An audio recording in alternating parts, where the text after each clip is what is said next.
Assalomu alaykum barchaga. Tilla haqida bu haftaga, ya'ni 17 noyabrdan ключевой darajalar, ключевой zonalar haqida qisqacha obzor qilamiz. Xo'p, obzorni oylik time framedan boshlagan bo'lardim. Bizda oylik time frame. Tak.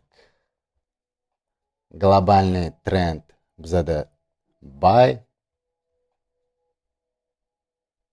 Xo'p, qaysi darajalardan foydalanganimiz ma'qul? Так, давайте birinchi oylik time frame maksimumini olaman va minimumini.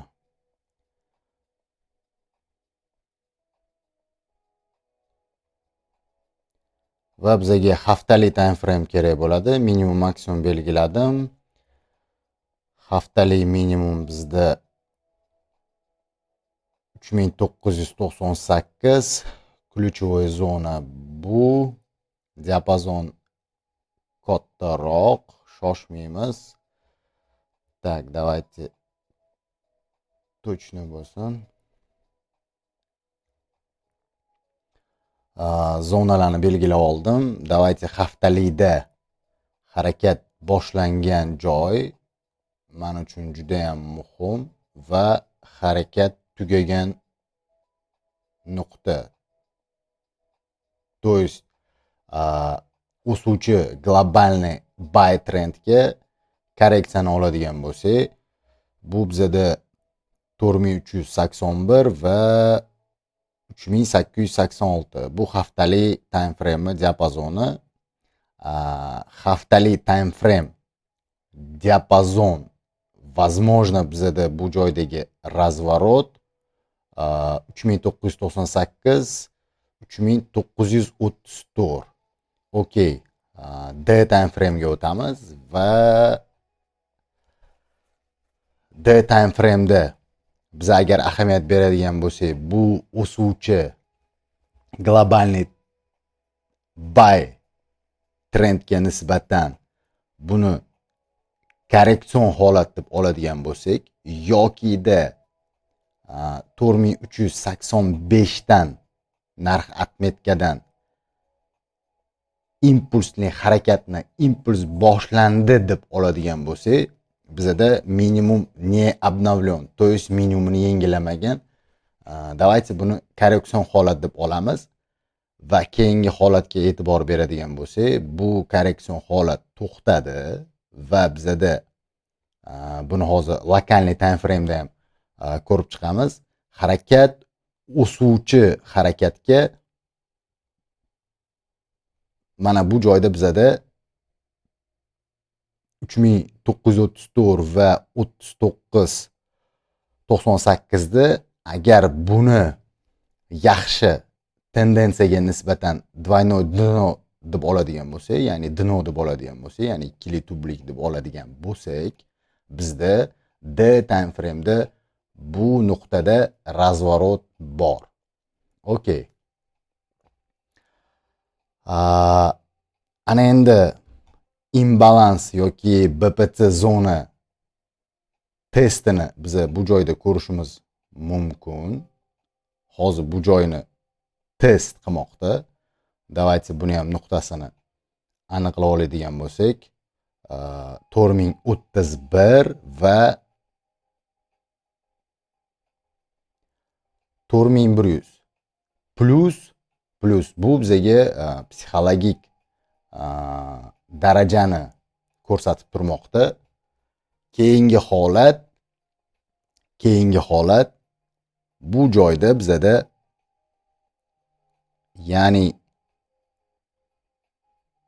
bu harakat boshlangan nuqtaga nisbatan biz buni двойной dno deb olgan bo'lsak, двойной dnoni impuls bilan bizda proboyi bor va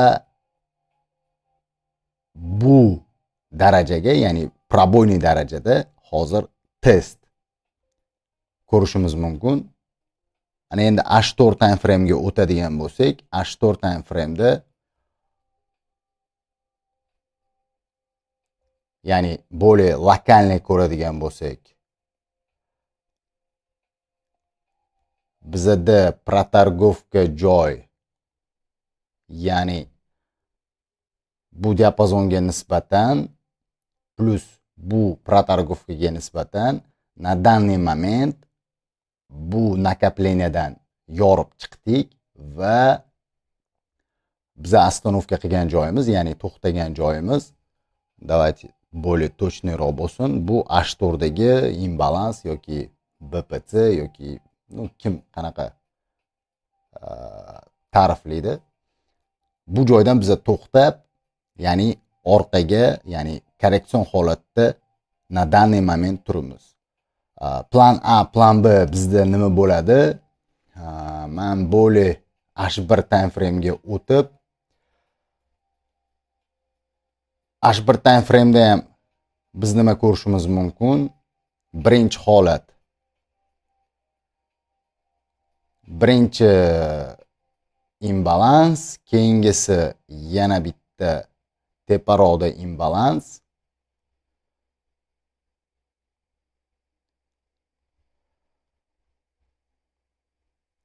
D time frame'ga o'taman. D time frame'da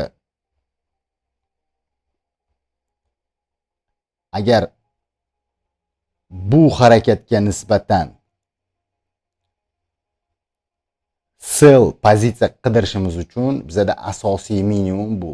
Bu minimumni proboy zakrepleniyadan keyin уже birinchi vershina, ikkinchi vershina, то есть maksimumlardan keyin razvorotdan sell pozitsiya qidirishimiz kerak bo'ladi. Bu уже среднесрочный, но пока sellga men o'ylaymanki hali voqli. Men o'ylaymanki biza noyabr oyida mana shu diapazonda harakatlansa kerak. То есть bu diapazonda bo'lamiz. Lokalniy H4, H1 da ma'lum bir tasdiqdan keyin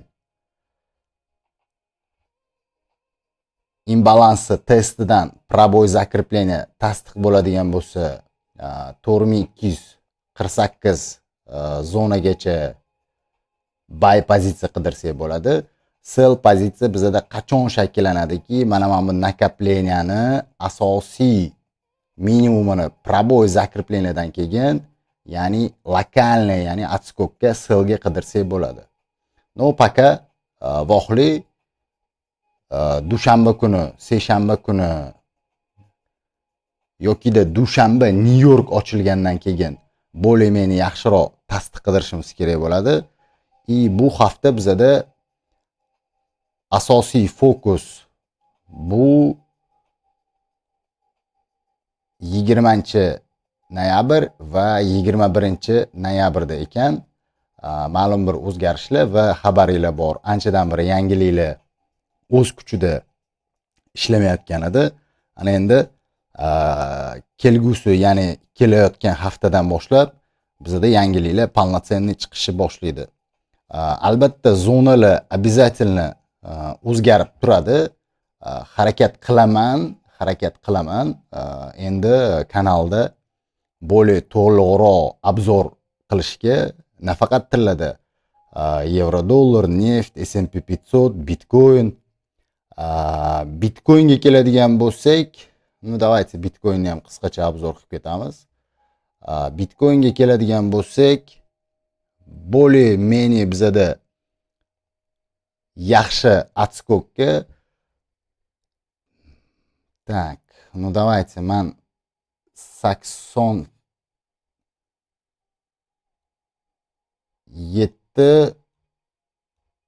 Так, давайте D time frame'dan boshlaylik. Более точный 86-87 zonadan bitta отскок qaragan bo'lar edim. Mana bu zonalardan более идеальный zona men uchun отскокка bu 74-73 zona. Agar biza pastga harakatlanadigan bo'lsak, bitokda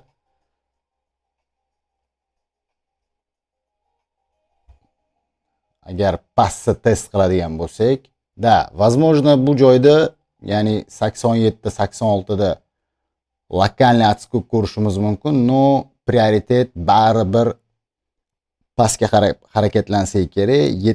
74-73 zonalar biz uchun yaxshi longoviy pozitsiyaga более idealniy zona hisoblanadi.